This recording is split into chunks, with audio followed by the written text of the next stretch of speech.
তো জাতীয় সঙ্গীত বাংলাদেশে পরিবর্তনের কথা আসতেছে কেন? তো যদি নীতি নির্ধারকরা আপনার প্রয়োজন মনে করে এটা পরিবর্তন করতে পারে। আমরা যে বিষয়টা বলতে যাচ্ছি যে জাতীয় সঙ্গীত কোরআনের কোনো আয়াত না।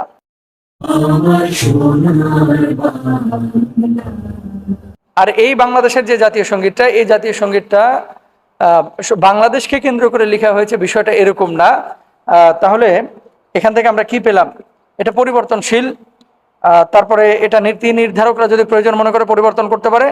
জাতীয় সঙ্গীত যদি কখনো পরিবর্তন প্রয়োজন মনে করে নীতি নির্ধারকরা, তাহলে পরিবর্তন করতে পারে। কারণ শুধুমাত্র বাংলাদেশ না, বাংলাদেশেই যে জাতীয় সঙ্গীত আছে বিষয়টা এরকম না, পৃথিবীর প্রত্যেকটা দেশেই কিন্তু জাতীয় সঙ্গীত আছে। আমাদের যে জাতীয় সঙ্গীত, এই জাতীয় সঙ্গীত লিখেছে কে? লিখেছে রবীন্দ্রনাথ ঠাকুর। আর এই জাতীয় সঙ্গীত সুর করেছেন আরেকজন। এখন সুরকারের নামটা আমরা আড়ালেই পাই, সরাসরি তার ব্যাপারে যে কথা বলা হয়, জাতীয় সঙ্গীতের যে সুরকারের ব্যাপারে আমরা অনেকেই কিন্তু জানি না যে আসলে এটা কে কে সুর করেছিলেন। তো জাতীয় সঙ্গীত বাংলাদেশে পরিবর্তনের কথা আসতেছে কেন? 1905 সালে যখন জাতীয় সঙ্গীত আপনার লেখা হয়, তখন তো বাংলাদেশের জন্ম হয় নাই। এই যে বঙ্গভঙ্গ, পূর্ব বাংলা, পশ্চিম বাংলা, বাংলার মধ্যে কিন্তু আসামও আছে, বাংলার মধ্যে ত্রিপুরা আছে, বাংলার মধ্যে এই বাংলাদেশ আছে, বাংলার মধ্যে আপনার মুর্শিদাবাদ আছে। ভারতের কিছু অঞ্চল, বাংলাদেশের কিছু অঞ্চল তখন তো একসাথে ছিল। তো 1905 সালে এই মূলত আপনার জাতীয় সঙ্গীত লেখা হয়েছিল। এখন জাতীয় সঙ্গীত যিনি সুর করেছিলেন তার ব্যাপারে বলা হয় বাউল গায়ক গগন হরকার। এই গগন হরকারার গান হচ্ছে আমি কোথায় পাবো তারে থেকেই এই গানের সুর ও সঙ্গীত উদ্ভূত। আমাদেরকে যে বিষয়টি বলতে যাচ্ছি, জাতীয় সঙ্গীতে আসলে আমাদের বাংলাদেশে যেটি প্রচলিত, আমার সোনার বাংলা, আমি তোমায় ভালোবাসি, এখানে সমস্যাটা কোথায়? দেখেন, আলেম ওলামারা পরিবর্তন করার দায়িত্ব হচ্ছে নীতি নির্ধারকদের। আলেম ওলামারা কোনো জায়গায় যদি অসংলগ্ন কোনো কিছু দেখে তাহলে সেটাকে ধরিয়ে দেয়, কারেকশন করে দেয়। চিরদিন তোমার আকাশ তোমার বাতাস আমার প্রাণে বাজায় বাঁশি, এখানে জাতীয় সঙ্গীতের একটা লাইন এরকম যে চিরদিন তোমার আকাশ তোমার বাতাস আমার প্রাণে বাজায় বাঁশি। তোমার আকাশ তোমার বাতাস, তো এটা তোমার আকাশ দিয়ে মিন যদি করা হয় যে দেশের আকাশের মালিক আপনার সেই দেশ আকাশের মালিক, তাহলে এটা তো আসলে শরিয়ার সাথে সংঘর্ষ বেঁধে যায়। 2 নম্বর হচ্ছে ওমা ফাগুনে তোর আমের বনে ঘ্রাণে পাগল করে। আমের বনে ঘ্রাণে পাগল করে কোনো সমস্যা নাই, কিন্তু ও মা, মা বলে সম্বোধন করা। হিন্দুরা অনেক সময় বিভিন্ন পূজা করে, এই পূজার মধ্যে মূর্তিগুলোকে অনেকেই মা বলে সম্বোধন করে, এই জায়গাটা একটু সমস্যা আছে।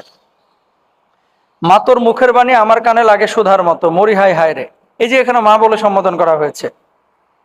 সবচেয়ে বড় যে সমস্যাটা, যদি এগুলোকে আপনি বলেন যে না, পংক্তির মধ্যে মা বলে কোনো মূর্তিকে ইন্ডিকেট করা হয় নাই, তাহলে শেষে যে অংশটা আছে যে ও মা তোর চরণেতে দিলাম এই মাথা পেতে, দেগো তোর পায়ের ধুলা সে যে আমার মাথার মালিক, ওমা গরিবের ধন যা আছে তাই দিব চরণ তলে। দেখেন, চরণ তলে, মায়ের চরণ তলে, ওমা তোর চরণেতে দিলাম এই মাথা পেতে। তো মায়ের চরণ তলে মাথা পেতে দেয় কারা? মুসলমানরা। মুসলমান তো মাথা পাতে শুধুমাত্র একমাত্র আল্লাহ সুবহানাহু ওয়া তাআলার সামনে, তাই না?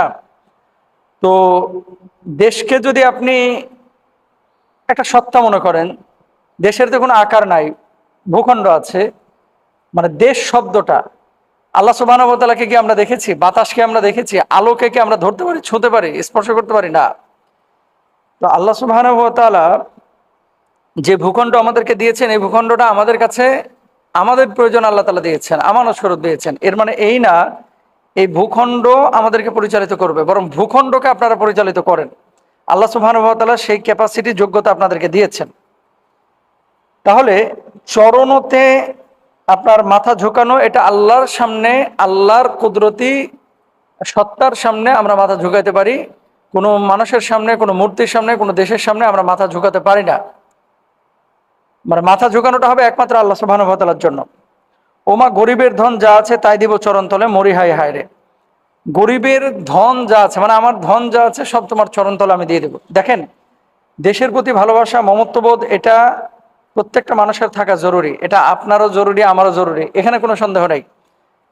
এখন এই যে এই সমস্ত সমস্যার কারণে যে এই বাংলাদেশকে কেন্দ্র করে কিন্তু এই জাতীয় সঙ্গীত লেখা হয় নাই, লেখা হয়েছে বাংলাদেশের জন্মের অনেক আগে, পরবর্তীতে প্রচলিত হয়ে এখনো চলমান আছে। পৃথিবীর যে সমস্ত দেশ জাতীয় সঙ্গীত পরিবর্তন করেছিলেন এর মধ্যে উল্লেখযোগ্য আমরা পাই অস্ট্রেলিয়া। 2021 সালে 1 জানুয়ারি থেকে অস্ট্রেলিয়ার জাতীয় সঙ্গীত পরিবর্তন করা হয়। প্রধানমন্ত্রী স্কট মরিসন ঘোষণা করেন এই পরিবর্তনের। কি ছিল ওখানে? ইয়াং অ্যান্ড ফ্রি হিসাবে অভিহিত করার সুযোগ নেই, আদিবাসীদের সুদীর্ঘ ইতিহাস ঐতিহ্যের প্রতিফলন ঘটনার অংশ হিসাবে এই সিদ্ধান্ত নেওয়া হয়, জাতিসংঘের পরিবর্তন করা হয়। দেখেন, বাঙালি জাতিকে কেন্দ্র করে যদি আপনি জাতীয় সঙ্গীত শুধু বলে থাকেন তাহলে বাংলাদেশের যে অন্য অন্য জাতিরা তারা কিন্তু মাহরুম হবে। এটা একটা বিষয়। 2 নম্বর বিষয়, জার্মানি জাতীয় সঙ্গীতে আরো বেশ কিছু লিঙ্গ সমতা আনার জন্য, যেমন আগে জাতীয় সঙ্গীতে শুধুমাত্র পুরুষের কথা ছিল, এখন সেখানে নারীদের কথাও ঢোকানো হয়েছে, কারণ নারী এবং পুরুষ দুইটা সত্তা, এখানে অধিকারের জন্য তারা করেছে। তারপরে অস্ট্রিয়া, আচ্ছা, জার্মানি কি করেছে? সঙ্গীতের একটা জায়গায় ছিল ফাদারল্যান্ড, মানে পিতৃভূমি, সেখানে হাইমার্ট অর্থাৎ জন্মভূমি লেখার প্রস্তাব দিয়েছেন তিনি। আর চ্যান্সেলর অ্যাঙ্গেলা মার্কেল সহ অনেকে জাতীয় সঙ্গীত পরিবর্তন করার কথা ভাবছেন না।